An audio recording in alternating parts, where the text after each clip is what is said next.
আর কুফরি হাজার জিনিস অস্বীকার করলে হয় না, একটা কুফরি মানুষকে কাফির বানিয়ে দেয়।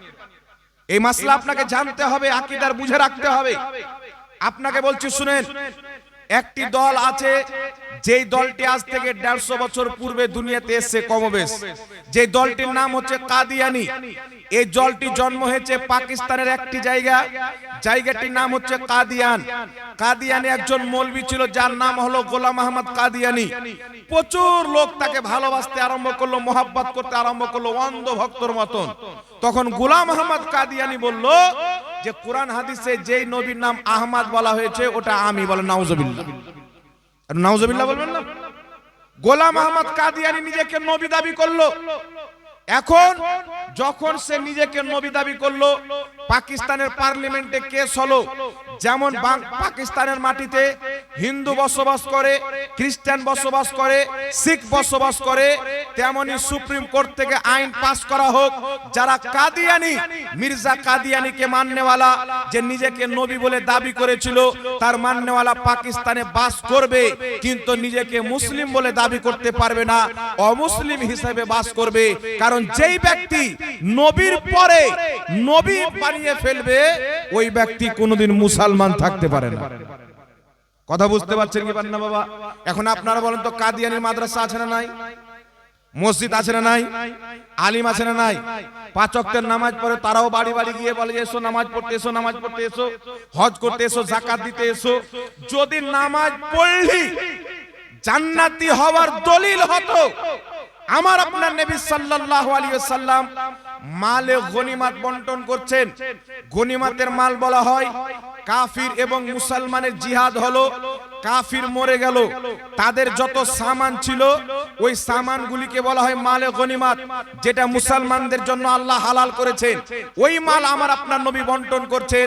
যারা বদরি সাহাবী বদরের যুদ্ধতে উপস্থিত ছিলেন তাদেরকে দেওয়া হচ্ছে 2 হিস্সা, আর যারা বদরি সাহাবী নয় তাদেরকে আমার আপনার নবী দিচ্ছেন 1 হিস্সা। বদরি সাহাবী কারা?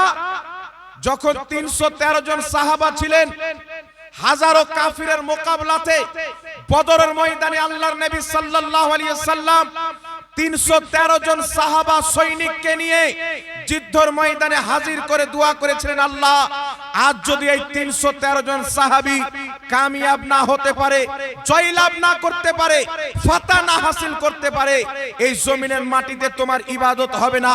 আল্লাহ পাক বলেছিলেন, মাহবুব 313 জন তোমার আমার মাননেওয়ালা, বিপক্ষে হাজারো কাফির, তাদের কাছে অস্ত্র আছে, তাদের পেটে খাবার আছে, তাদের কাছে সওয়ারি রয়েছে, কিন্তু 313 জন সাহাবী যে আমি আল্লাহর গোলাম, তোমার উম্মত, সেই 313 জন সাহাবী যাদের পেটে আল্লাহ পাকের মহব্বত, যাদের অন্তরে রয়েছেন, রাসূল পাকের ভালোবাসা রয়েছেন, আল্লাহ বলেছিলেন, মাহবুব ময়দানে নামানোর দায়িত্ব তোমার, আর যুদ্ধ জয়লাভ করার দায়িত্ব আমি খোদার। জোরে বল সুবহানাল্লাহ।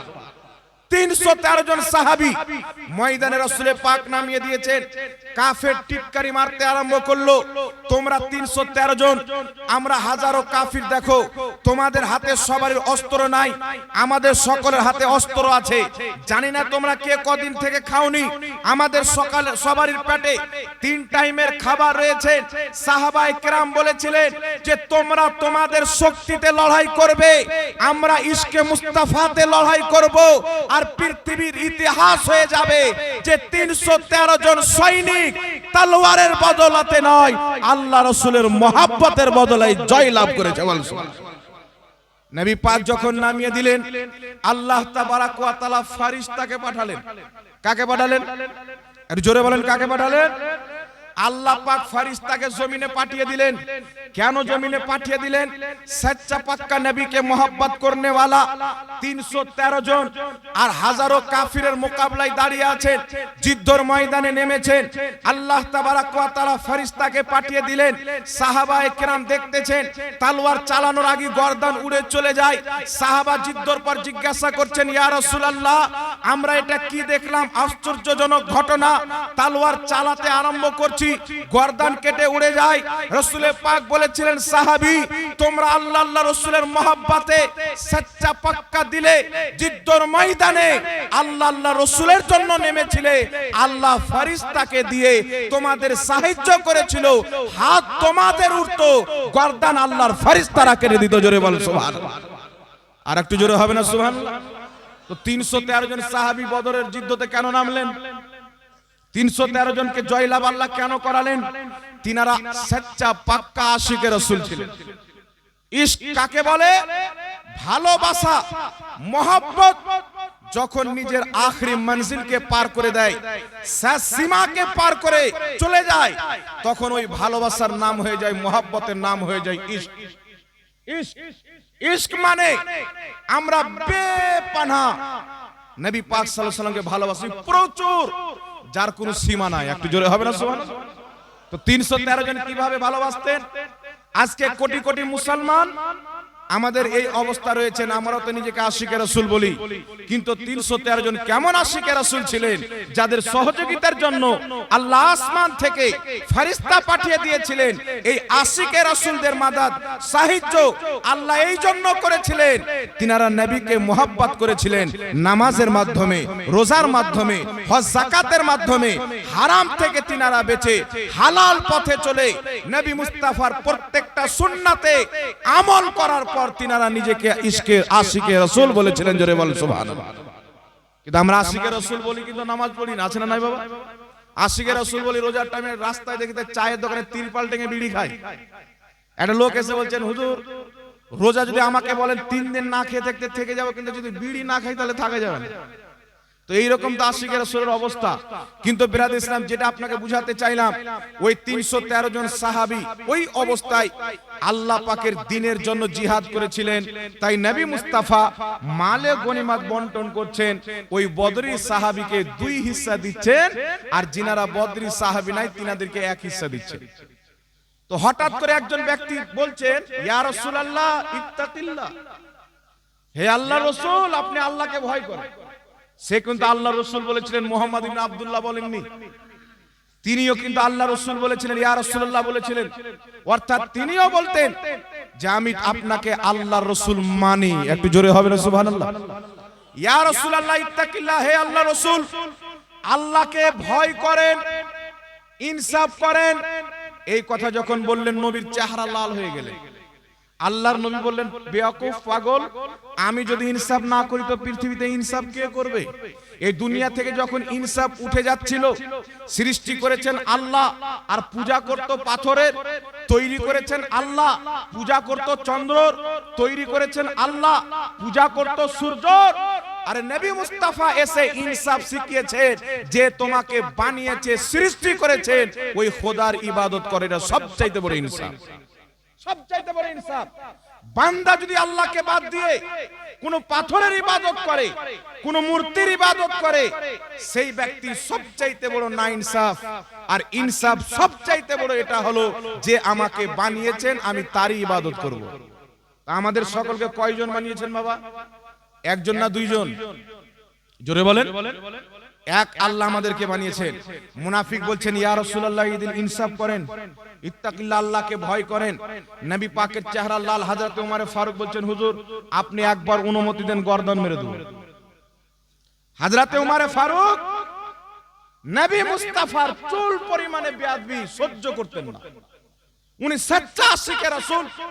হযরত ওমর ফারুক বলছেন, হুজুর বলেন তার গর্দান মেরে দিব।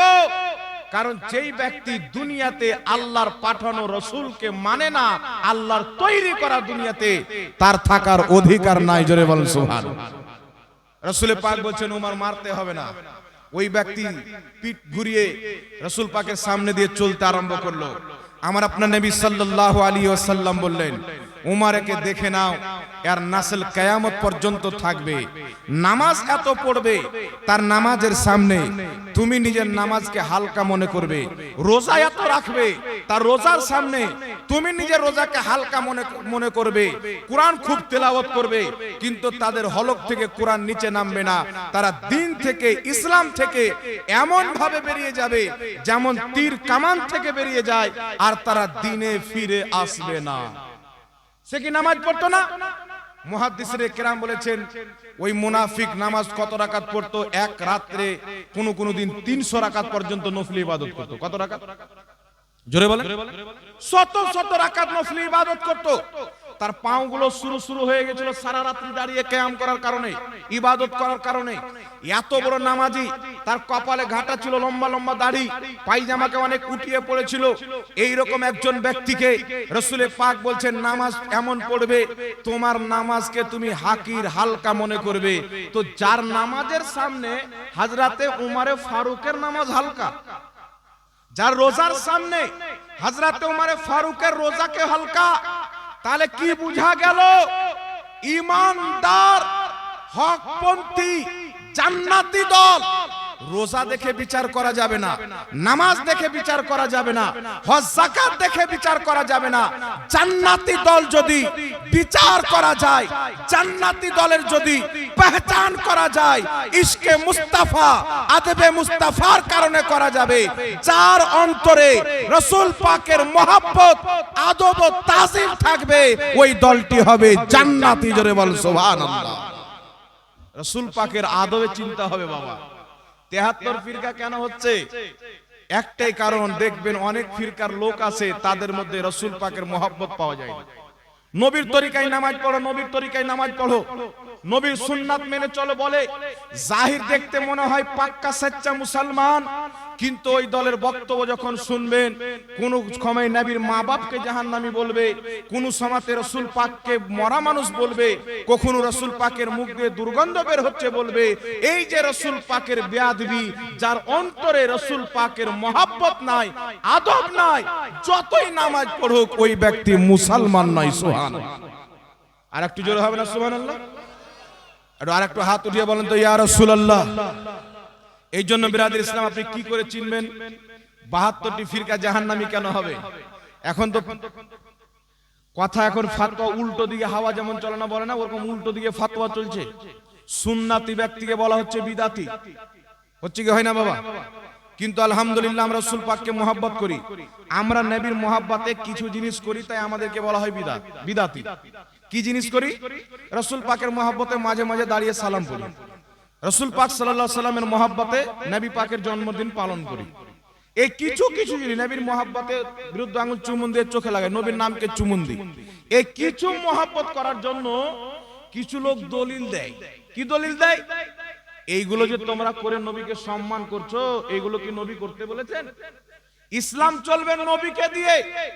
যেই আমল নবী থেকে প্রমাণিত নাই, ওই আমলকে ত্যাগ করতে হবে। ভাই দলিল কি? বুখারীর হাদিস। হাদিসটি কি? আম্মা জান আয়েশা সিদ্দিকা রাদিয়াল্লাহু তাআলা আনহা বলছেন, যেই আমল রাসূলুল্লাহ থেকে প্রমাণিত নাই, রাসূল পাক বলেন ওই আমল রদ করতে হবে, বাদ দিয়ে দিতে হবে। বুখারীর হাদিসে শব্দ আছেন আমরেনা। এই আমরেনা শব্দের অর্থ ইমাম ইবনে হাজার আসকালানি বুখারী শরীফের সারা ফাতহুল বারীর মধ্যে বলছেন যে এই যেই আমল নবী থেকে প্রমাণিত নাই, ওই আমল পরিত্যাগ করতে হবে। এর অর্থ হচ্ছে আমরেনা শব্দ যে রয়েছে, এই আমরেনা শব্দ দ্বারা প্রত্যেক মুহাদ্দিসিন বলেছেন নতুন আকীদা। যেই আকীদা নবী থেকে প্রমাণিত নাই, ওই আকীদা তালাক দিতে হবে, আমল নয়। কথা বুঝতে আসছে না? ইমামুল ফুকাহা ইমাম ইবনে আবিদিন শামী রাহমাতুল্লাহ আলাইহি ফাতাওয়া শামীর মধ্যে লিখছেন প্রত্যেক নতুন আকীদা বিদআত। নবী বলেছেন কুল্লু বিদআতিন দলালা, প্রত্যেক বিদআত হচ্ছে পথভ্রষ্ট, প্রত্যেক পথভ্রষ্টতা জাহান্নামে। রাসূল পাক এই যে প্রত্যেক বিদআত জাহান্নামে বলেছেন, এই প্রত্যেক বিদআত থেকে হচ্ছে প্রত্যেক নতুন আকীদা। যারা আহলে সুন্নাত ওয়াল জামাতকে বাদ দিয়ে নতুন ফিরকা তৈরি করেছে, নতুন আকীদা বানিয়েছে, এই প্রত্যেকটা নতুন দল জাহান্নামে যাবে। আমার আপনার নবী ওটাই বুঝিয়েছেন, একটু জোরে বলতে হবে সুবহানাল্লাহ। এখন কোন ব্যক্তি যদি বলে হুজুর না আমল, তো আমি আপনাকে একটি দলিল দিচ্ছি, একটু লক্ষ্য করে শুনেন। ইমাম বুখারী রাহমাতুল্লাহ আলাইহি দেখছেন হুজুর বসে আছেন, শেখ সাহেব, ইনি বুখারী শরীফ পড়াচ্ছেন, আমার ওস্তাদকেও ইনি পড়িয়েছেন। দাদু বললেন না তো, দাদা ওস্তাদ। আর অনেক আছে ইনার ছাত্র, আর ছাত্র আমি ছাত্র, এরকম লোক আমি দেখেছি। বুঝতে পারছেন কিনা? ইনি বুখারী শরীফ পড়ান মাদ্রাসায় দীর্ঘদিন থেকে। দেখছেন বয়স্ক হয়ে গেছেন, বুখারী শরীফ পড়াচ্ছেন। এই বুখারী শরীফ যখন ইমাম বুখারী লিখতে আরম্ভ করলেন, তো ইমাম বুখারী রাহমাতুল্লাহ আলাইহি প্রত্যেকটি হাদিস লেখার পূর্বে সুন্নাত তরিকাতে একবার গোসল করতেন, 2 রাকাত নামাজ পড়তেন। একটু সুবহানাল্লাহ বলেন না। লক্ষ্য করে মাসলাটা বুঝেন বাবা। ইমাম বুখারী রাহমাতুল্লাহ আলাইহি যেই কিতাবটা হচ্ছে বুখারী শরীফের পর সবচাইতে বেশি গ্রহণযোগ্য এবং ফজিলতপূর্ণ কিতাব। ইমাম বুখারী বুখারী শরীফ লিখতে আরম্ভ করলেন, প্রত্যেকটা হাদিস লেখার পূর্বে একবার গোসল করতেন, 2 রাকাত নামাজ পড়তেন, একটা হাদিস লিখতেন। এখন আপনাদের কাছে আমার প্রশ্ন, যত দুনিয়াতে আলিম ওলামা আছে আপনি জিজ্ঞাসা করবেন, যে ইমাম বুখারীকে জিজ্ঞাসা করেন যে নবী পাক কি বলেছেন যে আমার যখন হাদিস লিখবে তো আমার হাদিস লেখার পূর্বে একবার গোসল করবে আর 2 রাকাত নামাজ পড়বে, তারপর একটা হাদিস লিখবে, আবার গোসল করবে, আবার 2 রাকাত নামাজ পড়বে, আবার একটা হাদিস লিখবে। এরকম তো নবীর কোনো হাদিস নাই, এরকম কোন সাহাবাও করেননি। সাহাবায়ে কেরাম তো কুরআন যখন লিখে একত্রিত করেছেন ওই সময় তো তিনারা পূর্বে গোসল করে 2 রাকাত নামাজ পড়ার পর করেননি। সাহাবা যখন নবী পাকের প্রতি ওহী অবতীর্ণ হতেন, কাতিবে ওহী হযরতে সাইয়্যিদনা আমিরে মুআবিয়া রাদিয়াল্লাহু তাআলা আনহু, আরো অনেক সাহাবী যিনারা ওহীগুলোকে লিখতেন, কেউ আপনার পাথরে লিখতেন, কেউ আপনার গাছে লিখতেন। ওইগুলো লিখার পূর্বে, কুরআন পাক লিখার পূর্বে, ওহী লিখার পূর্বে নবীর মুখ দিয়ে ডাইরেক্ট শুনে কুরআন আল্লাহর কালাম লিখতেন, না গোসল করতেন পূর্বে ওই, আর না 2 রাকাত নামাজ পড়তেন। কিন্তু বুখারী শরীফ ইমাম বুখারী ডাইরেক্ট নবী থেকে শুনেননি, তিনি তিনার ওস্তাদ থেকে শুনেছেন, উনার ওস্তাদ থেকে শুনেছেন, উনার ওস্তাদ থেকে শুনেছেন, উনার ওস্তাদ নবী পাক থেকে শুনেছেন।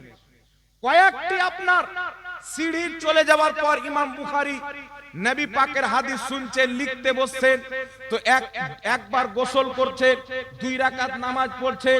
জিজ্ঞাসা করেন, হে ইমাম বুখারী রাহমাতুল্লাহ আলাইহি, আপনি বলেন নবী পাক বলেননি আমার হাদিস যখন লিখবেন গোসল করবেন, 2 রাকাত নামাজ পড়বেন, তারপরে একটা হাদিস লিখবেন? কোন সাহাবী থেকে প্রমাণ পাওয়া যায় না। আপনার পূর্বের মুহাদ্দিস ইমাম ইবনে আবি শাইবা, ইমাম আব্দুর রাজ্জাক সানআনী, ইমাম মালিক, ইমাম মুহাম্মদ, ইমাম আযম আবু হানিফা, ইমাম আহমদ ইবনে হাম্বল, ইমাম মালিক, ইমাম শাফি, আপনার পূর্বের যত মুহাদ্দিস ছিলেন, কেউ আপনার দাদা ওস্তাদ, কেউ আপনার পরদাদা ওস্তাদ, কেউ আপনার পরদাদারও ওস্তাদ, ইনারা যখন হাদিস লিখতেন ইনারা গোসল করতেন না, 2 রাকাত নামাজ পড়তেন না, নবীর হাদিস বলে লিখে। তো আপনি কেন লিখলেন? আপনি কেন এই কাজ করলেন? তো ইমাম বুখারী রাহমাতুল্লাহ আলাইহি এই আমল থেকে একটাই মাসলা বের হবে। ইমাম বুখারী বলছেন, আমি নবী মুস্তাফার হাদিস লিখতে আরম্ভ করলাম, একবার গোসল করে 2 রাকাত নামাজ পড়তাম, একটা হাদিস লিখতাম। আমি ইমাম বুখারী ভাবলাম আমি দুনিয়ার কোনো বাদশার কথা লিখি না, দুনিয়ার কোনো নেতার কথা লিখি না, আমি মুহাম্মদ রাসূলুল্লাহর কথা লিখতে আরম্ভ করেছি। আমি 2 রাকাত নামাজ পড়ে একবার গোসল করে একটা হাদিস এই জন্য লিখেছি, এটা আমি আমার নবীর মুহাব্বতে করেছি। বল সুবহানাল্লাহ। কি জন্য করেছি? রাসূলুল্লাহর মুহাব্বতে, নবীর হাদিসের মুহাব্বতে। এখন কথা হচ্ছে, হুজুর আপনি যে নবীকে মুহাব্বত করবেন, সাহাবা কি করেননি? তাবিঈন কি করেননি? ইমাম বুখারী রাহমাতুল্লাহ আলাইহি বলবেন, আরে সাহাবা তো নবী পাককে দেখেছেন, নবী ওযু করতেন, নবীর হাত ধোয়া পানি নিতেন, চেহারাতে লাগাতেন, বুকে লাগাতেন, নবীর নাকে দেওয়া পানি, রাসূল পাকের কুলি করা পানি।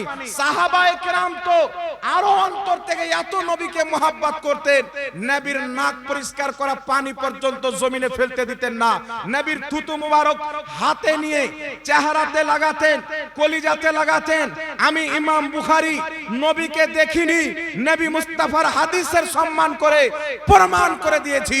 যদি সাহাবীর কাতারে থাকতাম নবী মুস্তাফার ওই রকম সম্মান করতাম যেই রকম প্রত্যেক সাহাবা করেছেন। জোরে বল সুবহানাল্লাহ। কথা বুঝে আসছে কি আসলে বাবা? এখন কেউ যদি বলে নবী পাক করতে বলেননি তো করবেন কেন? তো ইমাম বুখারী ওটা করেছেন যেটা নবী করতে বলেননি, সাহাবাও করেননি, তাহলে তাদের ফতোয়া অনুযায়ী ইমাম বুখারী বিদআতি না? কি বলেন?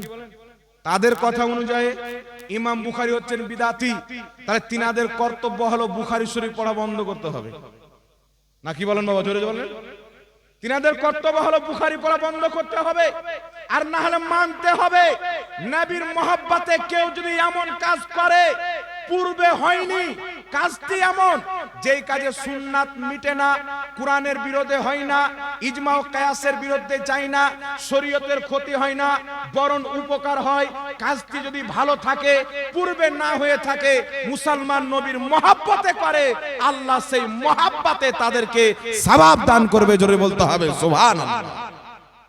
কথা বুঝতে পারছেন কি পারেন না বাবা? এই জন্য বাবা রাসূল পাক সাল্লাল্লাহু আলাইহি ওয়াসাল্লামের মহব্বতের নাম হচ্ছে ঈমান। আর কিছু লোক ফাতোয়া লাগাতে ব্যস্ত, ও নিজে কিছু করবেন না, আপনাকে করতেও দিবে না, নিজে কিছু করবেন না, করতেও দিবে না। গতবার রবিউল আউয়ালে একজন ব্যক্তি আমার মাদ্রাসাতে আসলেন রবিউল আউয়ালের আগা দিন, আসার পরে বলছেন হুজুর 12ই রবিউল আউয়ালে নবী জন্মগ্রহণ করেছেন আর এই দিনে নবী ইন্তিকাল করেছেন, তাহলে আপনারা খুশিটা লিখছেন তো কান্নাটা কেন নেন না? নবী ইন্তিকাল করেছেন তো এটা তো দুঃখের খবর, আর নবী এসেছেন এটা খুশির খবর, তাহলে একদিনই দুটো, তো আপনারা শুধু খুশিটা লিখছেন, দুঃখটা কেন নেন না? তো আমি ওকে বলছি আপনি কোনটা নিয়েছেন, আপনি কোনটা নিয়েছেন? তো চুপচাপ।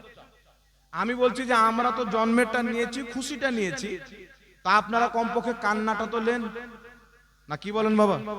তো কিছু লোক আছে না কান্না করবে আর না খুশি নিবে, না ইদিকে না উদিকে, ও মিডিলে।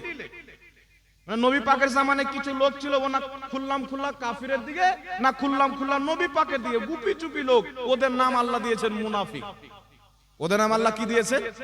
মুনাফিক দিয়েছেন। আরে ভাই তুমি যদি বলে এই দিনে নবী জন্ম নিয়েছেন, এই দিন ইন্তিকাল করেছেন, তোমরা নবীর মহব্বতে খুশি নিচ্ছ, দুঃখটা কেন নিবে? তো খুশিটা আমরা নিয়েছি কারণ আমরা নবীকে মরা মানি না, জিন্দা মানি। দুঃখটা আপনারা নিয়ে এলেন কারণ আপনারা নবীকে মরা মানেন। তো যাদের নবী মরা তারা কান্না করবে, যাদের নবী জিন্দা তারা খুশি পালন করবে। সুবহানাল্লাহ। তো কিছু লোক হয় বাবা করতে দিবে না, ও নিজে করো না, আপনাকে করতে দিবে না। একজন ব্যক্তি একটা রাস্তা দিয়ে যাচ্ছেন, দেখছেন একটা লোক চেয়ারে বসে আছে, পাও হিলাচ্ছে, ওকে জিজ্ঞাসা করছে ভাই আপনার নাম কি? মনে হচ্ছে আপনার কোনো চিন্তাই নাই। তো বলছে ভাই আমার নাম হচ্ছে ইবলিস। কি নাম? বলছে আমার নাম হচ্ছে ইবলিস। বলছে ইবলিস মানে মানুষের রূপে? বলছে আমি মানুষের রূপে এখানে বসে আছি, আল্লাহ আমাকে ক্ষমতা দিয়েছে মানুষের রূপ ধারণ করতে পারি। কি জন্য বসে আছো? তোমার কাজ তো হলো নামাজিকে বেনামাজি বানানো, তোমার কাজ হচ্ছে মসজিদ থেকে মানুষকে দূরে করা, মাদ্রাসা থেকে মানুষকে দূরে করা, দান থেকে মানুষকে দূরে করা। তো তুমি এখানে বসে কি করছো? তোমার কাজ কে করছে তাহলে? তো ইবলিস বলছে যে আমি আমার অনেক খলিফা বানিয়ে দিয়েছি, অনেক মৌলবীকে খলিফা বানিয়ে দিয়েছি, মানুষকে খলিফা বানিয়ে দিয়েছি। কোন মৌলবী? যে মৌলবী বলছেন নবী কবরে মরা মানুষ পড়ে আছে, বলছে শয়তানের খলিফা। যেই মৌলবী বলছেন নবীর মুখ দিয়ে দুর্গন্ধ বের হচ্ছে, শয়তানের খলিফা। তো শয়তান বলছে যে আমি কিছু মৌলবীকে খেলাফত দিয়ে এখন আরাম করছি, আমার কাজ তারাই করছে। আচ্ছা না নাই বাবা? জি। তো শুধু শয়তান শয়তান নাই, মানুষ রূপীয় শয়তান আছে। রাসূল পাককে কেউ যদি মহব্বত করে, তার বিরুদ্ধে ফতোয়াবাজি করে, মনে করতে হবে শয়তান নবীর মহব্বত থেকে জ্বলে, আর নবীকে মহব্বত করলে আল্লাহ খুশি হয়। জোরে বলতে হবে সুবহানাল্লাহ। আর গলা চিগড়ে চিগড়ে বলবে অমুক ধুমুক 12-17, ওকে যদি 3 কোটি দলিল দেন তবুও মানবে না, ওকে যদি 3 কোটি দলিল দেন তবুও মানবে না। তাই যারা আহলে সুন্নাত ওয়াল জামাত আছেন, আমরা দলিল দিই আপনাদের জন্য, তবে চোখ বন্ধ করে রাসূলকে মহব্বত করতে হবে। জান্নাতীর আলামত হলো নবীর আদব, নবীর মহব্বত যাদের অন্তরে থাকবে তারাই হবে জান্নাতি। জোরে বলেন সুবহানাল্লাহ। এখন আপনাকে বিরাদর ইসলাম দুটি হাদিস আপনাকে শোনাতে চাই। একটি হাদিস ইমাম বাইহাকী রাহমাতুল্লাহ আলাইহি সংকলন করেছেন। নবী পাক সাল্লাল্লাহু আলাইহি সাল্লাম এলান করলেন, হে আমার সাহাবী, যুদ্ধের ময়দানে যেতে হবে, তোমাদের মধ্যে যারা যুদ্ধ করতে সক্ষম তারা বেরিয়ে যাও, আর যারা যুদ্ধ করতে সক্ষম নয়, বিরুদ্ধ হয়ে গেছো, অচল হয়ে গেছো, বা কারোর যুদ্ধতে হাত কেটে গেছেন, পা কেটে গেছেন, চলতে পারেন না, তারা নিজের অস্ত্রগুলো যুবকদের হাতে তুলে দাও। নবী পাক যখন এলান করলেন, সাহাবায়ে কেরাম কি করলেন জানেন? অস্ত্র নিয়ে এসে সব নবীর কদমে রেখে দিলেন। সবাই অস্ত্র রাখছেন, আর একজন মহিলা একটা ছোট বাচ্চাকে কোলে করে, দুধ পান করা বাচ্চা, আমার নবী দরবারে আসছে। আসার পরে বলছেন, হুজুর আমার স্বামী বেঁচে নাই, আমার যদি স্বামী বেঁচে থাকতো আপনার সাথে যুদ্ধের ময়দানে পাঠাতাম। আমার স্বামী বদরের যুদ্ধে আপনার মহব্বতে আল্লাহ আল্লাহ রাসূলের দ্বীনের জন্য শহীদ হয়ে গেছে। আমার স্বামী যখন শহীদ হয়, তার একটা বাচ্চা আমার গর্ভে ছিল, আজ সেই বাচ্চাটা আমার দুধ পান করছে।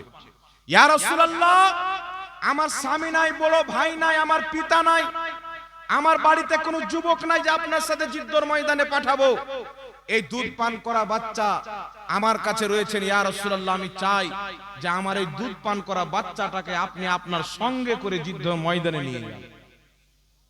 আমার নবীর চোখ দিয়ে পানি বেরিয়ে গেল। রাসূল কায়নাত সাল্লাল্লাহু আলাইহি সাল্লাম বলছেন, বেটি, তোমার এই বাচ্চা তলোয়ার চালাতে পারে না, যুদ্ধ করতে পারবে না, চলতে পারে না, ঠিকভাবে খেতেও শিখেনি, দুধ পান করে, এই বাচ্চাকে নিয়ে গিয়ে কি করব, এ কি কাজে আসবে?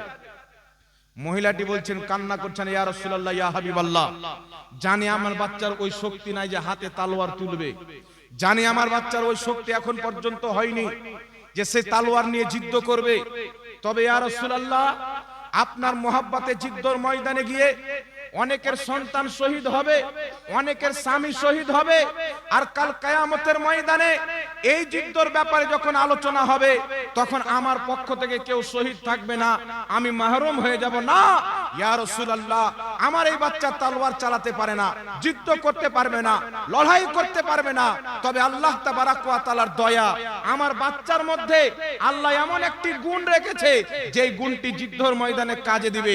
রাসূল পাক বললেন, কি গুণ? সেই মহিলাটি বলছেন, ইয়া রাসূলুল্লাহ, আমার বাচ্চাকে কেউ যদি আদর করে মহব্বতে কোলে নিয়ে একটা যদি চুমুন দিয়ে দেয়, ইয়া রাসূলুল্লাহ, ইয়া হাবিবাল্লাহ, আমার বাচ্চা তাকে চিপকে ধরে নেয়, আমি মা চাই যুদ্ধের ময়দানে আমার সন্তানকে নিয়ে যান।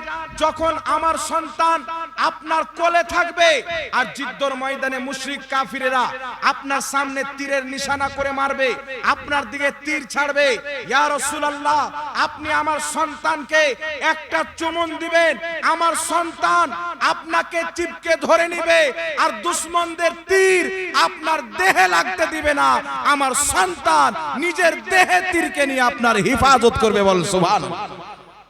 নিজের দেহে তীরকে নিয়ে নিবে। মুহাব্বত দেখেন, ছোট বাচ্চা ইচ্ছা কত নবীর মুহাব্বতে, আল্লাহর মুহাব্বতে যুদ্ধের ময়দানে দি।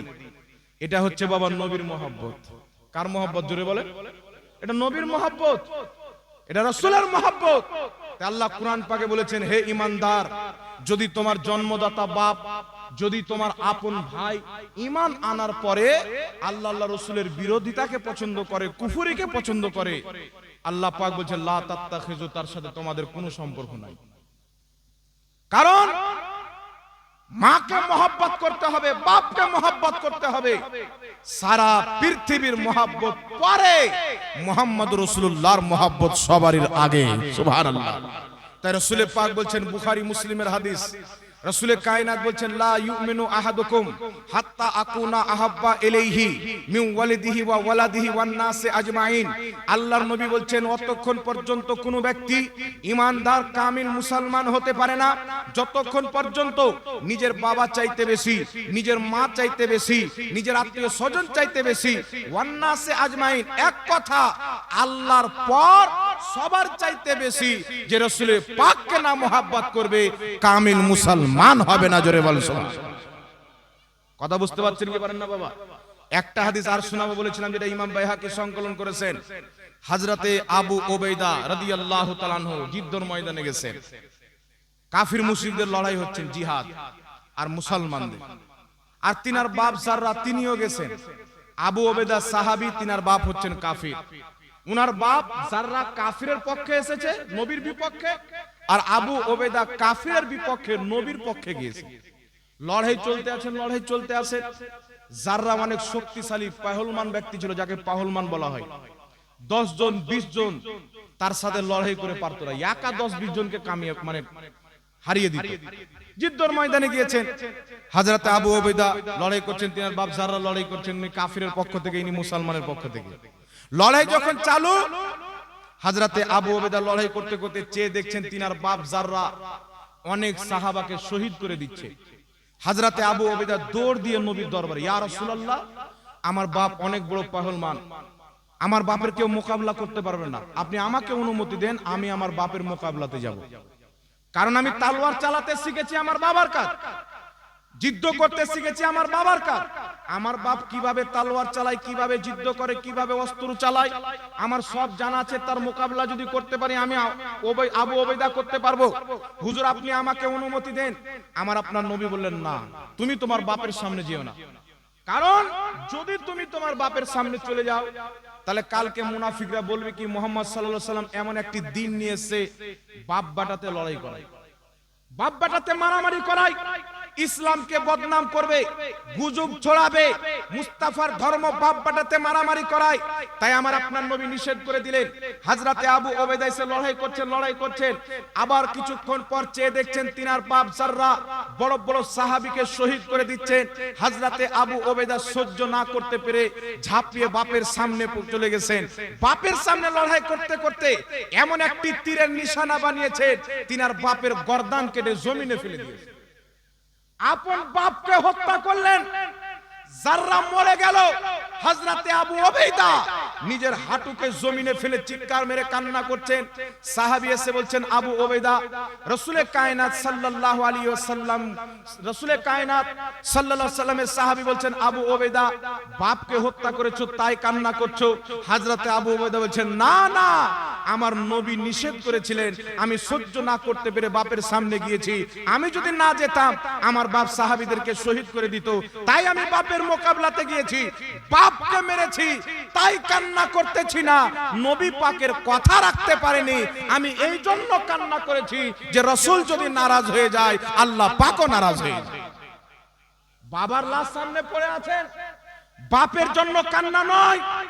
আবু ওবাইদা শিক্ষা দিয়েছেন বাপ যদি রাসূলের গুস্তাখ থাকে সেই বাপ মরে গেলেও কান্না করা যাবে না, আর রাসূল পাকের মহব্বত করনেওয়ালা থাকে বাপের জন্য জীবন দিতে হবে। আর জোরে হবে না সুবহানাল্লাহ। হযরতে আবু ওবাইদা যখন বললেন, সাহাবী বলছেন আবু ওবাইদা চলো, রাসূল পাক নিষেধ করেছিলেন, তুমি তো তোমার বাবাকে হত্যা করে দিয়েছো, এখন চলো রাসূলুল্লাহর নিকটে। হযরতে আবু ওবাইদা মাথায় পাগড়ি বেঁধেছিলেন, পাগড়িটাকে খুললেন বাবা। পাগড়িকে খোলার পর হযরতে আবু ওবাইদা রাসূলুল্লাহর দরবারে গেলেন, গলাতে পাগড়ি ঝুলিয়ে মুজরিম সেজে, ইয়া রাসূলুল্লাহ ইয়া হাবিবাল্লাহ, আপনি নিষেধ করেছিলেন কিন্তু আমি যদি না যেতাম আমার বাপ অনেক সাহাবীকে শহীদ করে দিত, আমি সহ্য না করতে পেরে বাপের মোকাবিলাতে গিয়ে বাপকে হত্যা করে দিয়েছি। ইয়া রাসূলুল্লাহ আপনি নারাজ তো হননি? আপনি নারাজ তো হননি?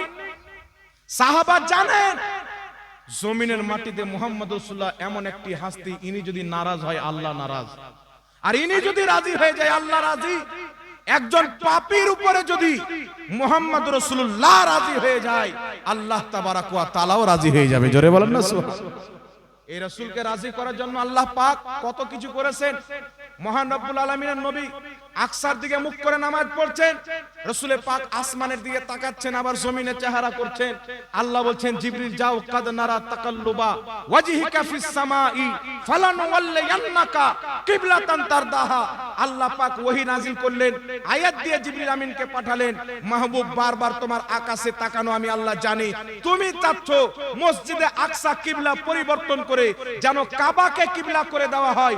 আল্লাহ বলছেন মাহবুব তুমি জাতি রাজি, আমি আল্লাহ তাতে রাজি, আমি তোমাকে খুশি করার জন্য কিবলা পরিবর্তন করে দিলাম। জোরে বল সুবহানাল্লাহ। কিবলা যে চেঞ্জ হয়েছে না আমার নবীকে রাজি করার জন্য করেছেন।